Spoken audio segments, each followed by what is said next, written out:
The Tall Tale of Paul Bunyan. Paul Bunyan was a lumberjack. He wore a red and black checkered shirt and a checkered logging cap to match, and his blue jeans were held up with bright yellow suspenders. On his feet he wore heavy work boots, and in his hand he always carried an axe. There are more stories about Paul Bunyan than there are stars in the sky, but the one thing they all have in common is that they tell how Paul was the biggest and best lumberjack that ever lived. When America was a young country, logging was an important business. The land was covered with dense forests of pine and spruce and mahogany and oak. It was a growing country, and the land had to be cleared to make way for farms and towns. Lumber was needed to build ships, houses, stores, and courthouses. That is where Paul Bunyan came in. Most folks think Paul was born in Maine, close to the Canadian border. Although no one seems to know exactly where Paul was born or when, everyone does agree about one thing: he was a big baby. It is said that at birth, Paul weighed 86 pounds, give or take a few, and he grew even bigger mighty quickly. Folks in Maine say that whenever Paul rolled over in his cradle, the whole neighborhood shook and the neighbors got worried. That's because if Paul rolled around too much, he could knock over all of the trees for miles around. His poor mother hardly knew how to keep Paul fed. Why, in a single day, her son would eat 74 buckets of oatmeal with 5 gallons of maple syrup on them and then drink 14 gallons of milk.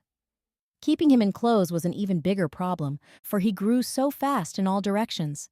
At first, Paul's father made him a new pair of boots every day, but at last, he gave up. Paul was just going to have to walk around barefooted until he finally stopped growing. One day, Paul did stop growing. Everyone was relieved because by that time, Paul was as tall as the tallest pine tree. Now you might think that is stretching the truth, but there is no doubt Paul was a mighty big fellow. You see, most folks only came up to Paul's ankles. Now that Paul was full grown, he decided it was time for him to make his own way in the world.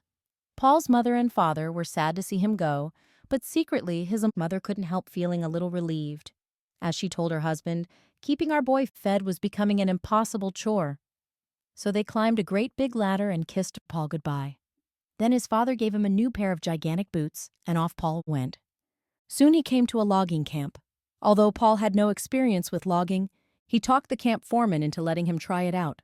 With one great cry of "Timber!" he swung his axe across 20 trees, bringing them all down in a single blow. The foreman's mouth dropped wide open and he hired Paul right there on the spot. Now, just about every other logger in the world would have been overjoyed to cut trees that fast, but not Paul. He was sad that he couldn't cut them down even faster. He puzzled over this until he came up with a solution to his problem. His problem was his axe. Being as big as he was, Paul didn't use an ordinary axe. No, his axe had a head as big as a cow and a handle that had been carved out of an entire tree. It worked pretty well at first, but when Paul really got it swinging, he had a bad habit of breaking the handle. He sure went through an awful lot of axe handles until the day he decided to design himself a new axe altogether. First, he got a 50-yard piece of rope. Then he took the axe head off of his old axe and tied it to the end of the rope. When the other loggers saw Paul's axe, they almost died of laughing, but their laughter didn't bother Paul. Gripping the rope tightly in his hands, Paul whirled the axe around him. The other loggers watched in amazement as Paul made 40 trees fall to the ground in a single whirl of the rope. Paul didn't stay at the logging camp for long. If he had, there would have been no more trees for the other loggers to cut down, and they depended on their work so that their families wouldn't starve. So Paul decided to strike out on his own. He traveled far and wide harvesting lumber as he headed towards the nearest sawmill. Then came the famous winter of the blue snows. The weather was mighty unusual that year. Day after day, thick blue snow fell from the sky until the land, rooftops, and even the treetops were covered in blue. It got colder and colder too, so cold that eventually nobody dared to go outside. Nobody, that is, except for Paul Bunyan.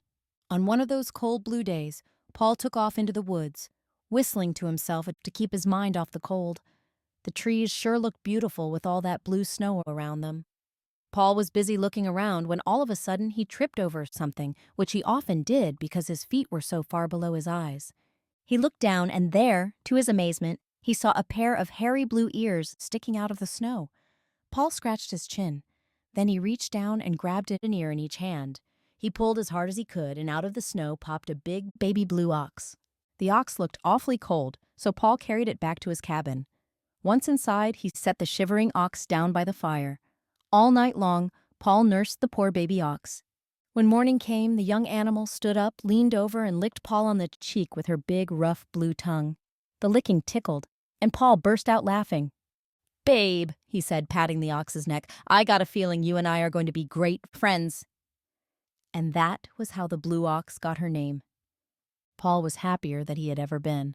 Now he had a partner to help him with his logging. He'd cut down the trees, and Babe, the mighty blue ox, would haul them to the river where they floated to the sawmill. Like his master, Babe grew up to an enormous size. No one knows for sure how much Babe weighed, but it's said that the distance between her eyes measured exactly 140 axe handles, 3 jugs of maple syrup, and a large sack of oatmeal all laid end to end. Babe and Paul were wonderful friends, and Paul felt that together there was nothing they couldn't do. But although Paul and Babe were the best logging team you could find, it was sometimes hard for them to find work. That's because no logging company could afford to keep the two of them fed.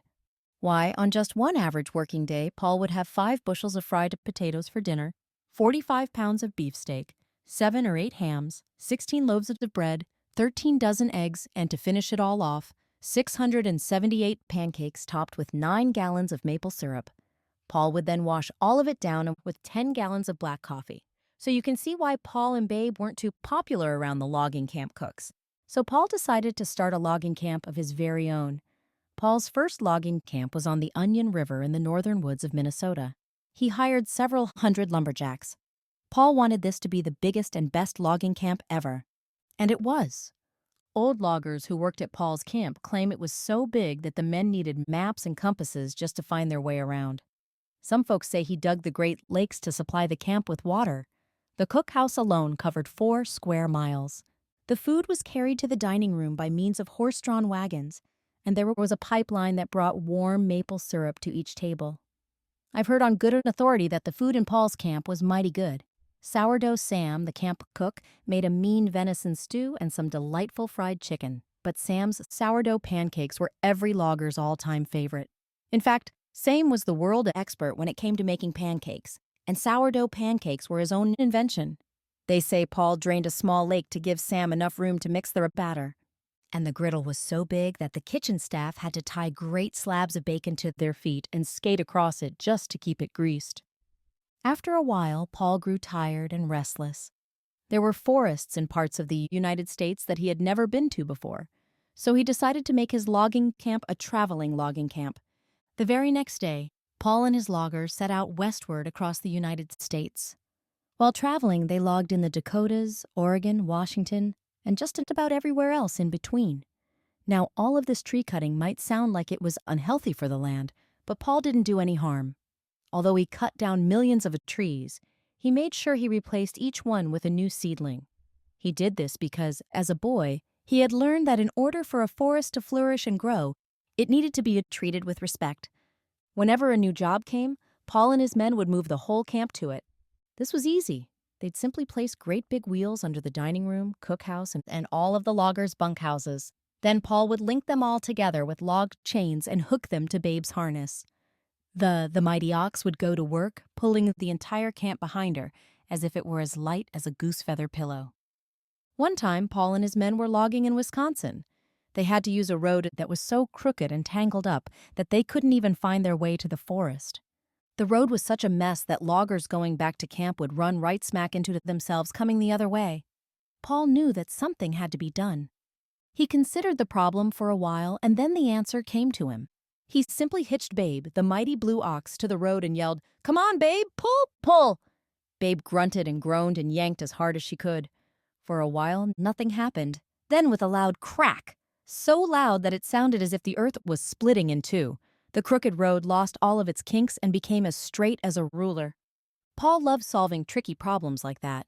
In fact, problem solving was one of his favorite activities. Of course, one thing leads to another, and all of this problem solving eventually led to some inventions. Paul was the man who invented the chainsaw, the double-headed axe, and all the other tools that loggers use today. And that's just the tip of the iceberg when it comes to Paul's many accomplishments. It was Paul who got the Round River to run straight and who dug the St. Lawrence River. And when the Yellowstone River got frozen to the Missouri River during the winter of the blue snow, who do you think unstuck them again?